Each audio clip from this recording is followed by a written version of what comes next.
ফের খবরের শিরোনামে যাদবপুর বিশ্ববিদ্যালয়। এবার যাদবপুর বিশ্ববিদ্যালয়ের ৪ নম্বর গেটের কাছে উদ্ধার ছাত্রীর অচেতন দেহ। তাকে হাসপাতালে নিয়ে যাওয়ার পথে তার মৃত্যু হয়েছে নাকি পুকুরের জলে ডুবেই তার মৃত্যু হয়েছে তা নিয়ে এখনও ধোঁয়াশায় পুলিশ। বলা হচ্ছে বিশ্ববিদ্যালয়ের ৪ নম্বর গেটের কাছের পুকুরের জলে ডুবেই মৃত্যু হয়েছে ইংরেজি বিভাগের স্নাতক স্তরের ওই ছাত্রীর।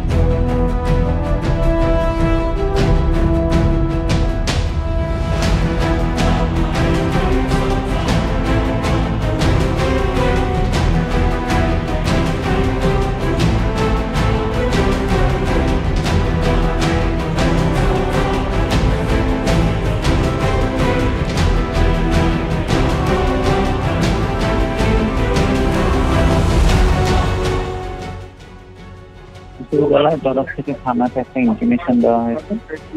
এই ঘটনাটি ঘটেছে ছিল অত্যন্ত দুর্ভাগ্যজনক। কিন্তু একেবারে অনুষ্ঠান চলছে সেই মঞ্চের উল্টো দিকে একটি পুকুর, যেখানে সবসময় লোকজন থাকে, এমন একটি জায়গায় ছাত্রের মৃত্যু হচ্ছে। তিনি নাকি ডুবে গিয়েছিলেন। সিসিটিভি ফুটেজ বা কিছু কোনো রকম কিছু তদন্তের ক্ষেত্রে যে খামতি উঠছে কর্তৃপক্ষের দিকে, কি বলেন? আমাদের বিশ্ববিদ্যালয়ের নিয়ম অনুযায়ী যা হয় আমরা সব করবো। আমরা অলরেডি পুলিশকে জানি, তদন্ত করছি। ছাত্রী অনামিকা মণ্ডলের বাড়ি উত্তর ২৪ পরগনায়। ইতিমধ্যেই ঘটনা তদন্ত শুরু করেছে পুলিশ। কিন্তু ছাত্রীর রহস্য মৃত্যুর পর প্রশ্ন উঠছে ফের।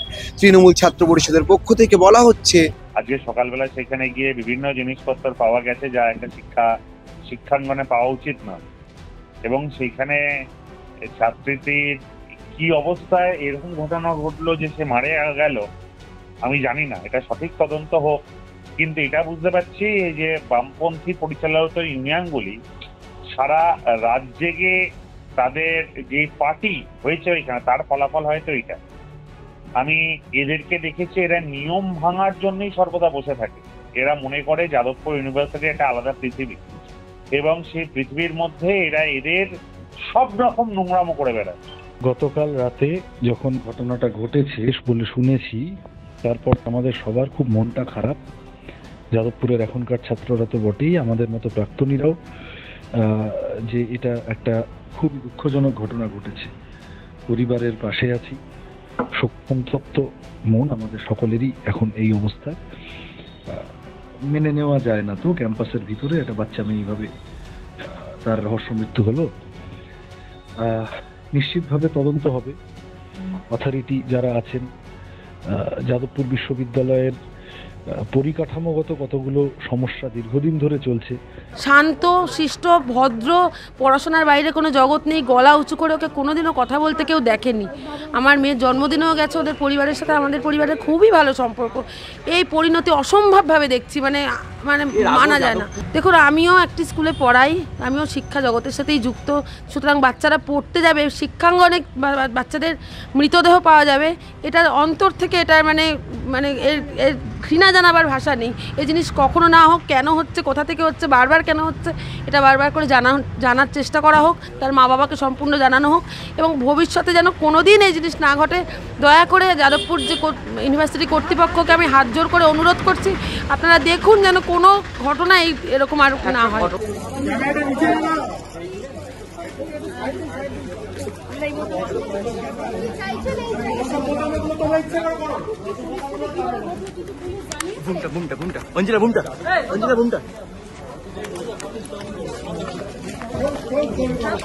মেয়ের মৃত্যু হলে কি করে কিছু জানতে পারছেন? কোনো বন্ধু বান্ধব জড়িত রয়েছে? যার মেয়ে চলে গেছে তা তো চলে গেছে দাদা, এটা তো আর বলার কিছু ভাষায় প্রকাশ করার মতন নয়। কি আর বলবো দাদা, বলার আর কিছু